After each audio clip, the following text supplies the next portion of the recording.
Hello and welcome to MissouriNet.com. I'm Sports Director Bill Pollock. This has been a hot button issue here for the last day or so, and I wanted to chime in. Missouri House of Representative Rick Bratton from Harrisonville offering a bill that reads that any college athlete on scholarship who refuses to play for a reason unrelated to health shall have his or her scholarship revoked. And of course, this is in response to the Mizzou football team from early November, when the football players were threatening to not play in that BYU game. Now, I, like many of you, I think we're led to believe that the team wouldn't play unless University President Tim Wolf resigned or was fired. Gary Pinkel and his coaches backed the players. But then we heard the following day that the reason for the protest was they weren't going to play until Jonathan Butler, the student who went on the hunger strike, until he ate again. So we were getting some mixing views there on this whole protest thing. Gary Pinkel was put into a tough situation. The coaching staff was put into a tough situation. You know the whole story. Now Representative Bratton wants the government to step in. And yesterday he talked with our Elisa Nelson, and here's what he had to say. I want to play his comments for you. If our universities aren't going to stand up and hold them, put their feet to the fire, then we'll step up and make them put their feet to the fire. When the football team is literally holding an entire Missouri university hostage by their actions, that's when, yes, the state of Missouri needs to step in and put a stop to that type of behavior. I hope we don't have to end up having to pass this. I hope the university steps up and does what they should have done to begin with and put a stop to this type of behavior, and actually enforce rules and regulations that are already there. We saw a coach give his blessing to students to hold a university hostage and refuse to play till they give in to their demands.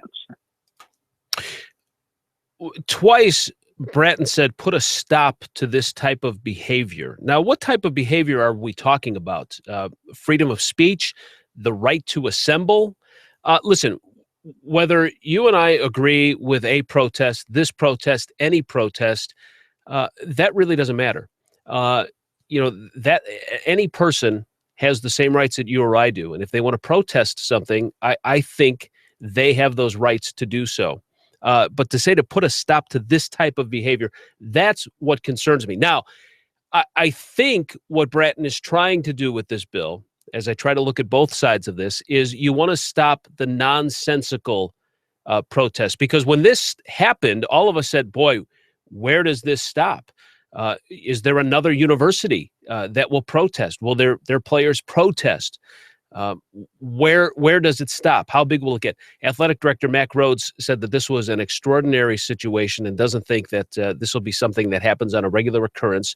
But I think that's what the bill is trying to kind of corner or to kind of stop if there are nonsensical protests.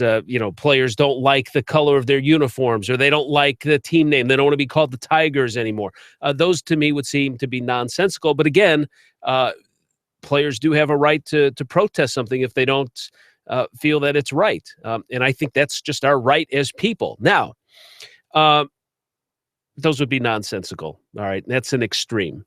But let's take it to the other extreme. And if this bill were passed, let's say, for example, that there were a couple of players who said a coach used a racial slur in a locker room. And there's an allegation, and the athletic department looks into it and kind of goes away. And those allegations keep stemming up that there's racial slurs that are used by coaches. And what if the team comes together and says, you know what, wait a minute, we've got to put a stop to this. And until this is looked at a little bit more, until we look into why this coach is using racial slurs or why there's verbal abuse, we're not playing. So under Bratton's bill, those kids could have their scholarship wiped out. I mean, don't you think they have a right to protest there? So I think the government needs to back out of this. I think, if anything, the government should be looking at the way the university handled the protest. And I think there were some knee-jerk reactions. And, of course, those are getting into my personal opinions on the way that some of these things were handled. But I think there were knee-jerk reactions made. I don't think the university handled the protests or went about it in the right way. And they panicked. And they wanted, in the short term, to save $1 million and didn't look at this possibly the right way. As the government that provides funds to the state university, perhaps that's what you should be looking at, and not looking at ways to punish college athletes who want to protest for something they believe in, which I think is, as our rights as Americans, we should be able to do that. But here's the other thing. According to the Mizzou Student Handbook, the athletic department does not receive any appropriated funds from the state, and scholarships are provided by donors. So I think the state government would be completely overstepping their boundaries. The athletic department is separate of its own from the university. They operate under their own budget. And according to what I've been reading and my understanding of it, that they are not taking any state money for these scholarship athletes. So it's something that, without a doubt, legislature needs to back off and get away from. I think the players should be allowed to protest. They have that at their disposal. Anybody does. Now, how extreme will it get? Yeah, we don't know. And I don't think it will get to extreme or nonsensical measures. But I think this is, again, a knee-jerk reaction by the government, who was maybe, in this case, upset that a football game may not have been played. I don't know. But those are my thoughts.